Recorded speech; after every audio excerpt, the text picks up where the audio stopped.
We just saw Will literally go full-on Vecna mode, but for the good guys. He looked at those Demogorgons, rolled his eyes back, and snapped them like twigs using his mind. It was terrifying and amazing all at once. So, naturally, the question on everyone's lips is, who else is going to get powers in Volume 2?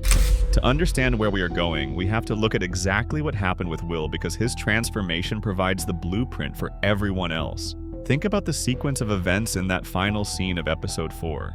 Will has been serving as a human antenna for the entire season, and frankly, since Season 2. He has felt Vecna, he has seen through Vecna's eyes, and he has been tortured by that connection. But in the finale, he wasn't just receiving a signal anymore. He started broadcasting. When those Demogorgons were closing in on Mike, Robin, and Lucas, Will listened to Robin's voiceover about self-acceptance, about stopping the fear of who you really are, and that psychological breakthrough seemed to be the catalyst. He tapped into the hive mind, but instead of letting it control him, he hijacked the frequency. He held those monsters in midair and crushed them.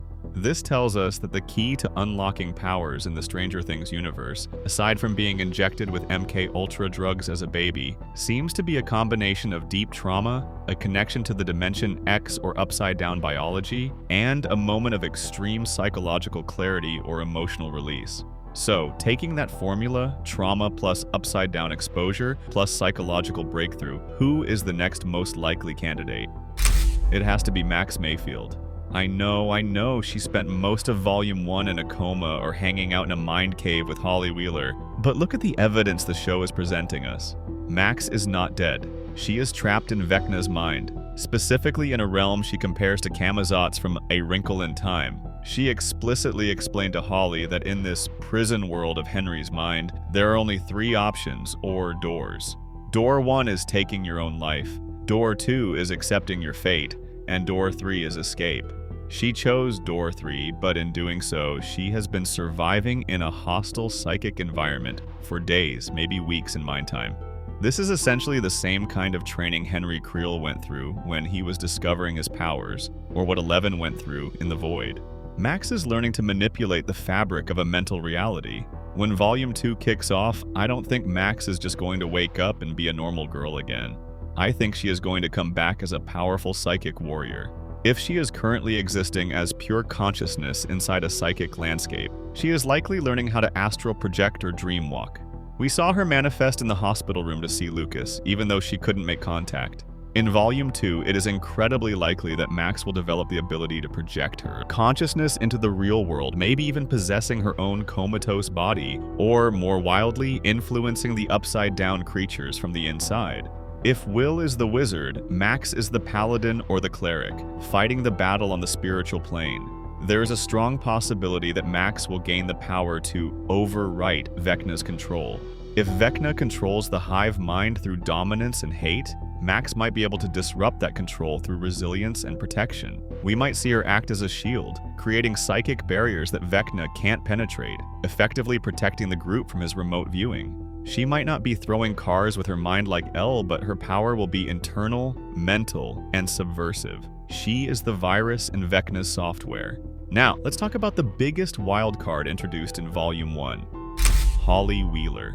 The entire catalyst for this season was her kidnapping. We watched her get dragged through the ceiling, we watched her bonding with Mr. Watson, who turned out to be Henry, but crucially, Henry used kindness and grooming tactics rather than fear, giving her gifts like the Tiffany cassette tape to earn her trust. We also saw her in Will's terrifying vision attached to a spire in the Upside Down. Vecna told us his plan is to collect 12 children to reshape the world. He calls them vessels. Why use that word? A vessel is meant to hold something. If Vecna is trying to expand his presence or perhaps find a new body because his current one is rotting and burned, he might be pouring his own psychic energy into these kids. Holly has been connected to the hive mind infrastructure physically. She has been breathing the air, connected to the vines, and groomed by Henry himself. There is a very real, very scary possibility that Holly Wheeler comes out of this with powers, but they might be dark powers. Vecna is trying to recreate his family, or perhaps recreate himself. If Will was the first vessel that didn't quite work out because he had too much love and support, Holly is a much younger, more impressionable blank slate. In Volume 2, if the group manages to rescue her, they might find that she isn't just a victim anymore. She could have latent telekinetic abilities triggered by her time in the Spire. Imagine a scenario where Holly gets angry, kids get stuck in tantrums after all, and things start floating or shattering. It would parallel Henry's own childhood. The show loves parallels. Giving the youngest Wheeler powers would also create a fascinating dynamic with Mike and Nancy. They spent all this time trying to protect her, only to find out she is dangerous. It raises the stakes significantly if the person you are trying to save can accidentally kill you with their mind. So, put Holly down for probable telekinesis, or perhaps a form of true sight, where she can see into the upside down constantly, acting as a living radar. Speaking of returned characters, we absolutely cannot ignore the massive reveal at the end of the raid on the silo.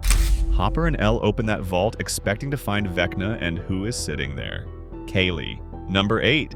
The sister we haven't seen since that divisive episode in Season 2. Her return is a strategic necessity for the war that is coming. Callie already has powers, obviously. She can cast illusions and make people see things that aren't there.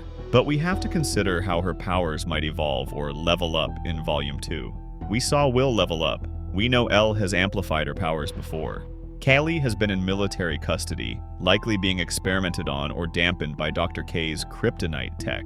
In Volume 2, I think we are going to see a synergy of powers. Callie's illusions were always limited to what she could project into a person's mind. But what if she combines her abilities with Eleven or Will? Imagine a scenario where Callie casts a massive illusion over the entire town of Hawkins to hide the civilians from the Demogorgons, amplified by Elle's raw psychic battery. Or consider the offensive capabilities. Vecna relies on fear. He shows people their nightmares. Callie is the master of visual manipulation. She is the perfect counter to Vecna. She can show him things. She can trick the hive mind. I think Callie will gain the ability to make her illusions tangible to the hive mind creatures. If she makes a Demogorgon think there is a wall in front of it, the Demogorgon stops. She acts as the rogue of the party, using stealth and misdirection. Her power-up will likely be in the scale and solidity of her illusions, moving from parlor tricks to battlefield-altering hallucinations. Let's circle back to Will for a moment, because I don't think we have seen the full extent of what happened to him in that finale. He controlled the Demogorgons. He didn't just push them, he seized command. This suggests his power is specifically related to the hive mind. In Volume 2, Will might become the Lich King figure for the good guys. He might be able to turn Vecna's army against him. We saw the Demogorgons hesitate. If Will can sever Vecna's connection and replace it with his own, he could literally command an army of monsters. This fits perfectly with his role as the Wise in their D&D campaigns. He understands the enemy. His power will likely come with a heavy cost, though. The more he uses it, the more he risks losing himself to the cold, unfeeling nature of the Dimension X shadow particles. The struggle in Volume 2 won't just be fighting Henry, it will be Will fighting the urge to become Henry. The nosebleed he had was black, or at least very dark, reminiscent of the corruption we have seen before. So, Will's power is Beastmaster, or Necromancer control, over the upside-down entities. Now, let's get a little speculative and look at the normies. Is there any chance for someone like Steve, Nancy, or Jonathan to get powers? Usually I would say no. The show grounds itself in the idea that these are normal people fighting supernatural threats. However, we have to look at the environmental factors. The Upside Down is bleeding into Hawkins. Spores are everywhere. People are inhaling them. We saw Sullivan and the military dealing with vines everywhere. We specifically saw Steve Harrington enact his peanut butter bopper theory, driving a BMW at full speed into a grain silo to punch a hole through the gate.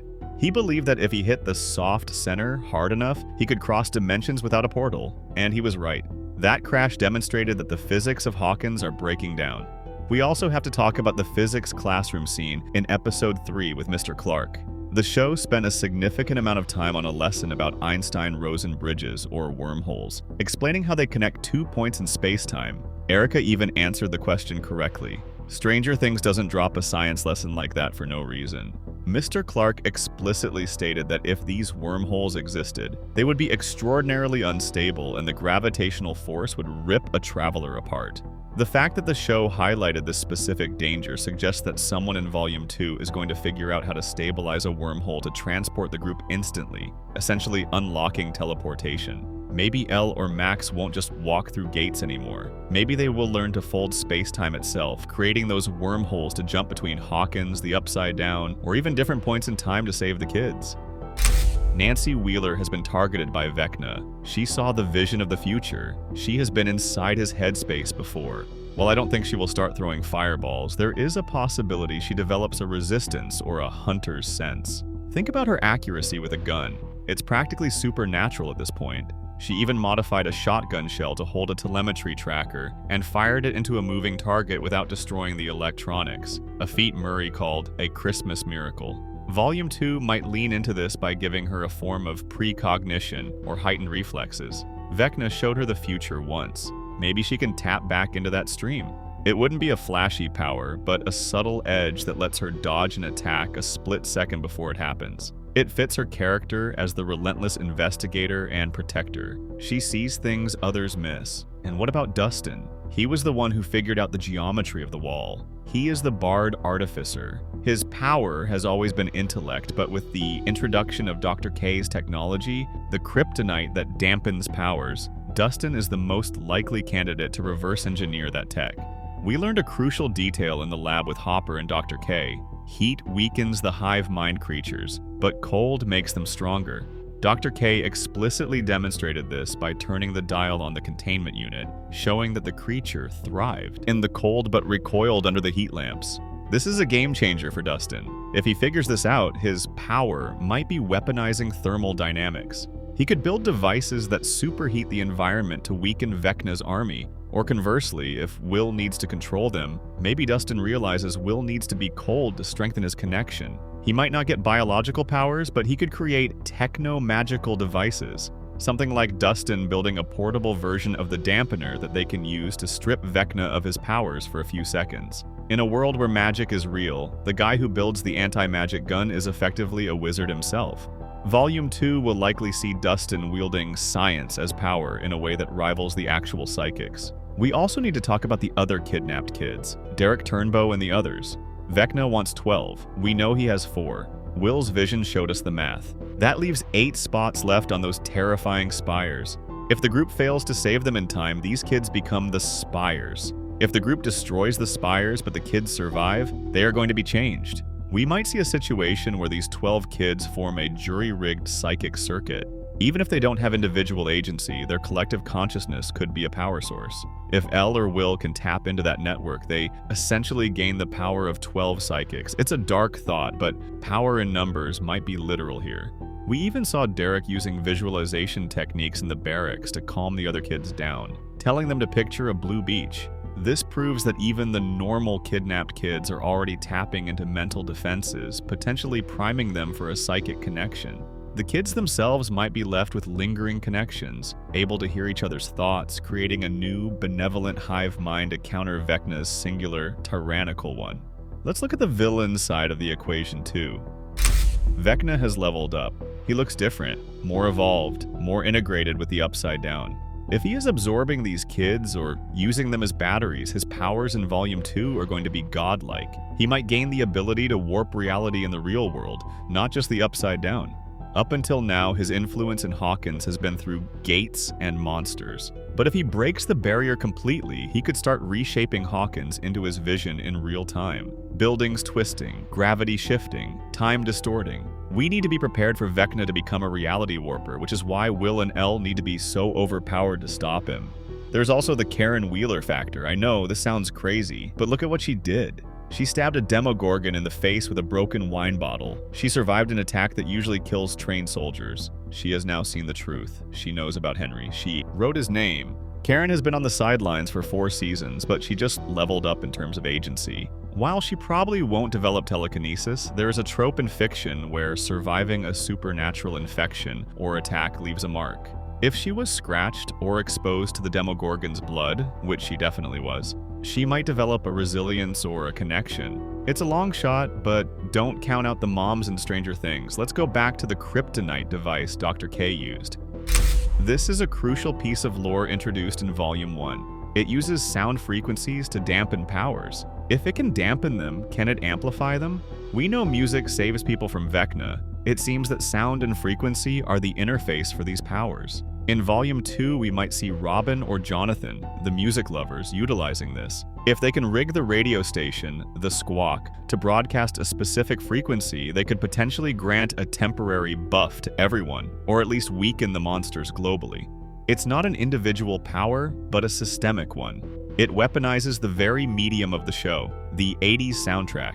But if we are placing bets on the most shocking power reveal for Volume 2, I am going to double down on the idea of a gestalt entity. Will felt connected to the hive, Elle is connected to the hive, Max is in the mind, Callie is in the mix. Volume 2 might feature a moment where these distinct psychics link up. Stranger Things is fundamentally about the party. It's about the group being stronger than the individual.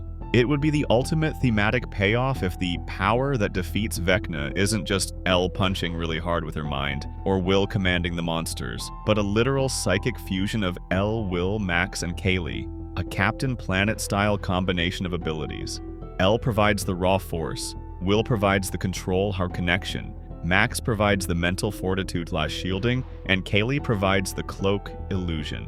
Together they form a dragon to fight the sorcerer. The most terrifying prospect for Volume 2 is that Vecna knows this. He felt Will tap in. He knows Elle is coming. He has Holly. He is going to accelerate his timeline. This means the training montage we might expect in Volume 2 will be cut short. These characters will have to learn their new powers under fire. Will is going to have to hold back a legion of demodogs while his nose bleeds and his brain screams. Max is going to have to hold the mental door shut while Vecna batters it down. Callie is going to have to hide an entire convoy of kids from a dragon. The barrier is gone. We are all part of the hive now.